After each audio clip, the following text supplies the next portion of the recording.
Welcome back to the MHK classes. MHK classes is an educational channel. So today's in this video we have to read and learn the plant cell. We have already made the picture on the board, you can see easily. One by one we will explain the term in this picture. यहाँ पे आप देख सकते हो the fundamental unit of life chapter है जो continue चल रहा है. यहाँ पे ये है स्ट्रक्चर प्लांट सेल का और इसमें हम सभी टर्म्स के बारे में जानेंगे. इन टर्म्स के ही बारे में पूछता है और प्लांट सेल ड्रॉ करने के लिए एग्ज़ाम में आता है.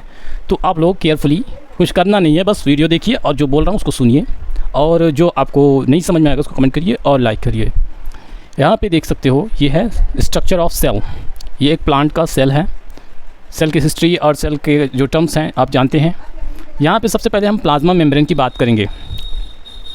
प्लाज्मा मेम्ब्रेन देखिए, ये वाला जो हिस्सा है अंदर का, ये वाला सबसे इनर पार्ट, इसको प्लाज्मा मेम्ब्रेन बोलते हैं.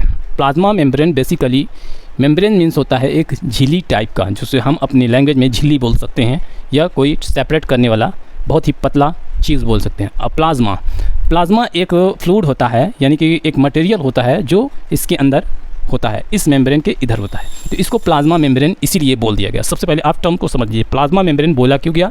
क्योंकि ये प्लाज्मा को सेपरेट कर रहा है. ये मेम्ब्रेन कहाँ से? एक्सटर्नल इन्वायरमेंट से. एक्सटर्नल इन्वायरमेंट से. ये एक सेल है, सेल के अंदर ये पूरा स्ट्रक्चर है, उसके अंदर का जो प्लाज्मा भरा हुआ है उस प्लाज्मा को जो है सेपरेट कर रहा है एक्सटर्नल एनवायरनमेंट से. उस मेम्ब्रेन को प्लाज्मा मेम्ब्रेन बोलते हैं. ये एक प्रिमिटिव मेम्ब्रेन होता है, यानी कि अलाउ करने का कह सकते हैं आप, एक तरह गार्ड का काम करता है. इससे जो सेल को रिक्वायर्ड होता है सिर्फ वही चीज़ सेल के अंदर एंटर हो सकती है और सेल से आउट हो सकती है, बस. तो ये हो गया मेम्ब्रेन. लेकिन अगर प्लांट सेल की बात कर रहे हैं तो इसमें एक सेल, प्लाज्मा मेम्ब्रेन से जस्ट बाहर आएंगे तो आपको एक सेल वॉल मिलेगा नाम का. सेल वॉल बेसिकली ये होता है. ये जो आपको आउटर पार्ट दिख रहा है ये पूरा सेल वॉल है. सेल वॉल ये प्लांट सेल में ही होता है, एनिमल सेल और ह्यूमन सेल में नहीं होता है. ये कैसे बनता है? ये इसी प्लाज्मा मेम्ब्रेन से ही बनता है. कैसे? जब प्लांट क्या हो जाता है, ग्रो हो जाता है, ट्री बन जाता है, उसका आउटर जो प्लाज्मा मेम्ब्रेन होता है वो एनवायरनमेंट के कारण उसके अंदर का जो ड्यूरेबिलिटी है वो ख़त्म हो जाती है, वो श्रिंक हो जाता है या सिकुड़ जाता है और वो हार्ड हो जाता है. तो उसके जो बाहर वाला मेम्ब्रेन होगा उसको सेल वॉल बोलेंगे. तो ये हो गया दो चीज़. और सेल्यूलोज से वो सेल वॉल बना रहता है. ये प्लाज्मा मेम्ब्रेन प्रोटीन से बना होता है. अब आ रहे हैं साइटोप्लाज्म. साइटोप्लाज्म क्या होता है? ये जो इनर साइड में फील होता है उसको साइटोप्लाज्म बोलते हैं. एक द्रव या एक फ्लूइड बोल सकते हो, ये साइटोप्लाज्म हो गया. साइटोप्लाज्म एक तरह से ये पूरा क्या है? पॉन्ड है. पॉन्ड के अंदर वो वाटर है और साइटोप्लाज्म एक एज अ वाटर का काम कर रहा है. उसी के अंदर कई सारे जैसे हम वाटर में बोलते हैं चीज़ें होती हैं, जैसे कि फिश हो गया, जैसे कि बहुत सारे ऑर्गेनिज्म. इसी तरह इस सेल के अंदर ये साइटोप्लाज्म एज अ वाटर समझ लीजिए और यहाँ पे जितने ऑर्गेनल्स हैं वो एज अ ऑर्गेनिज्म समझ लीजिए. तो साइटोप्लाज्म एज अ फ्लूइड हो गया. क्लोरोप्लास्ट यहाँ पे देख सकते हो, ये है क्लोरोप्लास्ट. क्लोरोप्लास्ट एक तरह से मटेरियल होता है, एक तरह से सेल ऑर्गेनल्स होता है. ये हेल्प करता है इसको, अंदर के सारे स्पेसिफिक सभी ऑर्गेनल्स के एक स्पेसिफिक वर्क होता है. जिस तरह हमारे बॉडी को रन करने के लिए, यानी कि चलाने के लिए डिफरेंट ऑर्गन्स होते हैं, इसी तरह सेल को डेवलप करने के लिए डिफरेंट ऑर्गेनल्स होते हैं. तो यहाँ पे क्लोरोप्लास्ट ये है, आपको दिख रहा है क्लोरोप्लास्ट. ये एक्सटर्नल पार्ट दिख रहा है क्लोरोप्लास्ट का, ये इंटरनल पार्ट, इंटरनल में इस तरह से क्लोरोप्लास्ट होता है.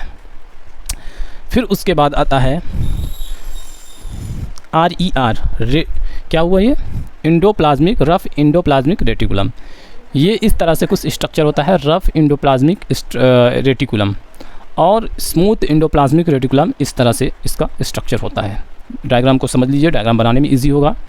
यहाँ पे आ गया माइटोकॉन्ड्रिया. माइटोकॉन्ड्रिया क्या होता है? ये इस तरह से कुछ होता है और इसके अंदर इस तरह से स्ट्रक्चर फील होता है. ये हो गया माइटोकॉन्ड्रिया. यहाँ पे जो मेन कंट्रोल है ऑफ सेल वो है न्यूक्लियस. न्यूक्लियस को कंट्रोल करता है ये पूरे सेल को, पूरे सेल के ऑर्गेनल्स को. कौन? न्यूक्लियस. यहाँ पे गोल्गी बॉडी को देख सकते हैं, यहाँ पे न्यूक्लियर मेम्ब्रेन को देख सकते हैं. ये है न्यूक्लियर और इसके आउटर साइड एक मेम्ब्रेन डबल होता है, उसको न्यूक्लियर मेम्ब्रेन कहा जाता है. न्यूक्लियर मेम्ब्रेन क्या करता है? न्यूक्लियस को क्लोज करके रखता है. और न्यूक्लियर मेम्ब्रेन के आप अंदर जाएंगे तो आपको मिलेगा क्रोमोज़ोम एक डीएनए होता है रॉड शेप का, जिससे अपना जो स्ट्रक्चर है, कैरेक्टर है बॉडी का, वो पता चलता है इसी डीएनए से। वही होता है इस सेल के अंदर, जो कि क्रोमोज़ोम, जो कि रॉड शेप का होता है, जो कि प्रोटीन से बना होता है। यहाँ पे राइबोसोम हो गया और यहाँ पे माइटोकॉन्ड्रिया हो गई, जो कि power house of the cell कह सकते हैं, जहाँ से सारी चीज़ डिस्पैच होता है, पावर सप्लाई की जाती है। तो ये था स्ट्रक्चर ऑफ सेल, सिर्फ प्लांट सेल का और ह्यूमन प्लांट एनिमल सेल का।